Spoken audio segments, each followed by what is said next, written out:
Weed control is one of the age-old problems. Since Adam and Eve were booted out of the Garden of Eden, we've been dealing with weeds. They are the bane of our existence. So we want to control these weeds. You know, this is a shrub bed. It's a little bit easier to control in here because I don't have a lot of ground cover. I could come in here and spray this weed and that bindweed right there pretty easily. We like to have integrated pest management. Sometimes we can just pull the weed. Oh! So some weeds, you can just pull them out and they're not going to regrow.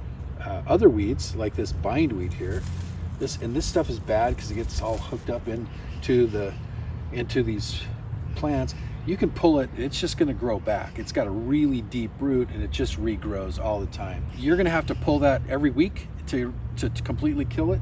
Every time it comes out of the ground, you're going to have to pull it again, or you can spray it. So we use integrated pest management that includes herbicides as well as potentially other solutions. One of the methods we can use in integrated pest management that doesn't involve an herbicide is use of weed mat. Sometimes it works really well, such as in this garden situation. We've got pretty good weed control. Now we do get weeds that pop up wherever the fabric's cut, but you can see where we don't have fabric, we get more weeds. But they're easier to control out here in these walkways. So this is a big patch of potatoes that doesn't look so good. We've got lots of weeds in it. We did apply a pre-emergent herbicide, but it didn't work very well. We even tried pulling some weeds, but it just wasn't very good. So if you look over here though, this is another patch of potatoes, and we don't have perfect weed control in here, but not bad. It's got some nutrient deficiencies because it's a research study we're doing, but you can see really very good weed control. There's only a couple of weeds that are poking their heads up out there. So one of the things we can do for trying to have integrated pest management is what we do in terms of choosing our species.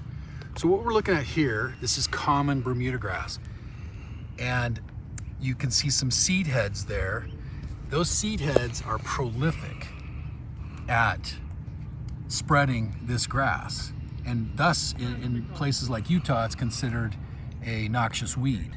Now in contrast, we've got hybrid Bermuda grass.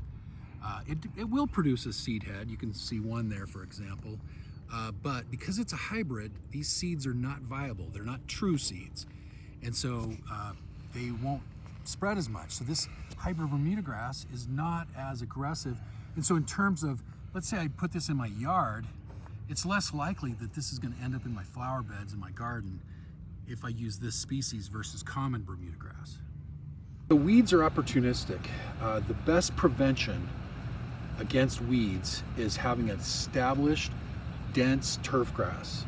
They don't compete well, and it typically keeps them out. Not perfectly, like for example, you got this guy growing right in here. I mean, he's doing that, but he's right at the edge, and oftentimes that's where we see problems, is these bare spots that weeds find their way in, like this red stem fillery here has found its way in, and these are the places where we get problems. Here's a dead spot that it got killed last winter because we had so much snow. We got a mold that killed it. So we've replanted grass. You can see these new seedlings of Kentucky bluegrass, and right next to it you've got established bluegrass. So we've had pretty successful germination here, but you'll notice that again weeds kind of find their way in. Here's some spurge, but if we have a good established grass, we can usually keep those weeds out. So here's another spot, and for some reason the overseeding that we did in this spot didn't take very well. We got a little bit of grass that started to come in, but mostly it didn't, and you'll notice that it's just being taken over by weeds. We've got some spurge in here, and we have some crabgrass here.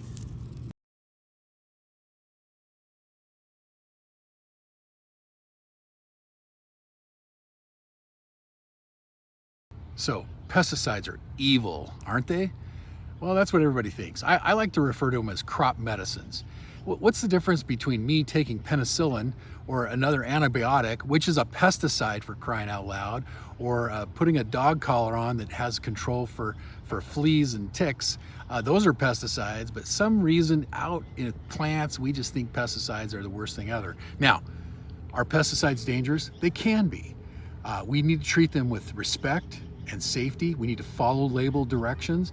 We certainly want to be safe. We want to use personal protection equipment. Anything that the label requires, we should use. That might include a Tyvek suit that kind of protects us, or boots, gloves. We might even need, really nasty stuff, we might need a respirator even. But we want to keep it off of generally and follow the label, and typically it'll be safe if we do that. So grass weeds are particularly problematic. Broadleaf weeds that we get, they're fairly easy to take out in grass because we have herbicides like 2,4-D and dicamba, for example, that are designed to take those broadleaf weeds, so-called broadleafs, out of grass. But grass weeds are a little tougher. Now this guy is crabgrass. Now we do have some chemical that will take that out of grass, a pre-emergence that works really well. But other grasses are not so easy to take out of established grass. So we got a couple of weeds in here. This is our old friend, the dandelion, with this very distinctive yellow flower. This is a flower that's about ready to come out. These things produce lots of seed, and they are the bane of all lawn experts. A grass weed like this guy is really difficult to control in established grass. Ideally, we take care of these things as much as possible before we establish the grass. That's really an important step in grass establishment. But have an herbicide to control the weed. We might have to just spray a broad spectrum control, that like glyphosate or other herbicides that are designed to kill basically everything. So that's the problem, is if I go ahead and spray this weed, the grass that's right around it, this hybrid Bermuda grass, it's also going to die. One thing I can do is I can put a little cone over it and just try to spray that grass and try to keep the other herbicide off of the rest of the grass as much as possible. But invariably, I'm going to get a little circle that's a dead spot there. Now, it'll probably fill in if it's a rhizominous or a stoloniferous grass. Well, nobody ever accused me of being humble, but this is my beautiful landscape, including my parking strip that is water-wise. It's very gorgeous. Here are some other plants in front of my house. We use a lot of mulch to help control the weeds, but every once in a while I get something that comes in that I need to spot spray, like this. It's actually a sycamore tree, and I'm going to spray it.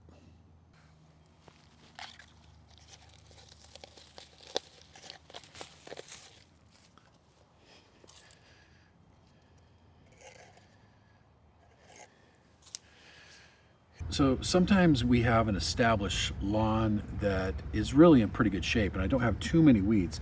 For example, this lawn here is really pretty good shape, but we do get some weeds popping in. We have some right in here. We've got this little dude right there, and then just right over here we've got some spurge that's in various places. And we can just spot spray those. We don't necessarily need to apply herbicide to the whole lawn.